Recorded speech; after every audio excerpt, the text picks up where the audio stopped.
there was this lesson that you talked about, and it was the difference between the Greeks and the Romans. And you related the story of like a quick backstory was just like the Greeks spent so much time trying to plan out the perfect bridge, I think was the example.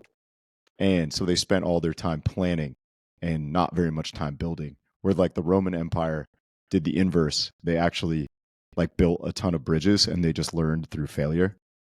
Yeah. And I guess before you go, I just was going to ask, how have you like fought through that process of like being more like stuck in like the Greeks where you're just like planning and planning and planning versus just like action, action, action?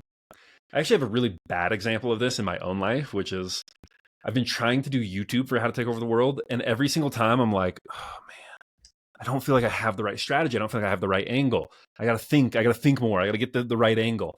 And so I like little fits and starts. And the thing is, I now have just realized I would be so much further if I had just released a video. It doesn't matter if it was bad. It doesn't matter if I don't have the angle. You find the angle by doing it. And I actually think Danny Miranda is a really good example of this. You mentioned him as a friend of yours. And he, I don't think, has nailed the angle for his podcast yet. It's a little difficult for me to explain. Like, he does really great research on his guests. I'd have trouble kind of explaining to someone what his podcast is actually about. He could do a little better job positioning, but he just got out there and just got the reps, right? And I think actually, I don't know if early on his angle was, oh, I'm going to be the guy who does more research than anyone and asks weird questions in their background. I kind of doubt it. I think it's just what it became as it made sense. And so I think, yeah, it's funny to me to think of these Romans who are building the most perfect aqueducts with these perfect arches, who cannot tell you the mathematical formula for these arches, right?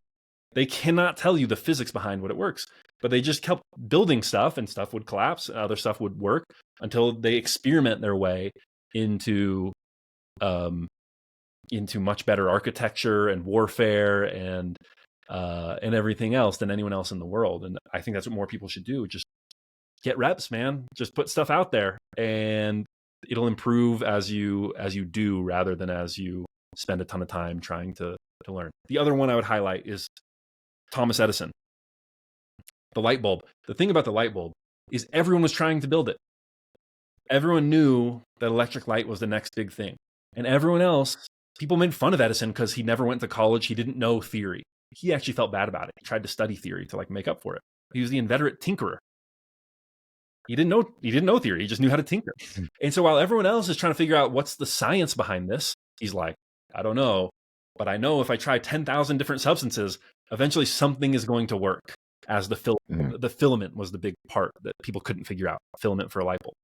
He's like, I know if I just try stuff, eventually I'll find something. And he did, and he's the one who won.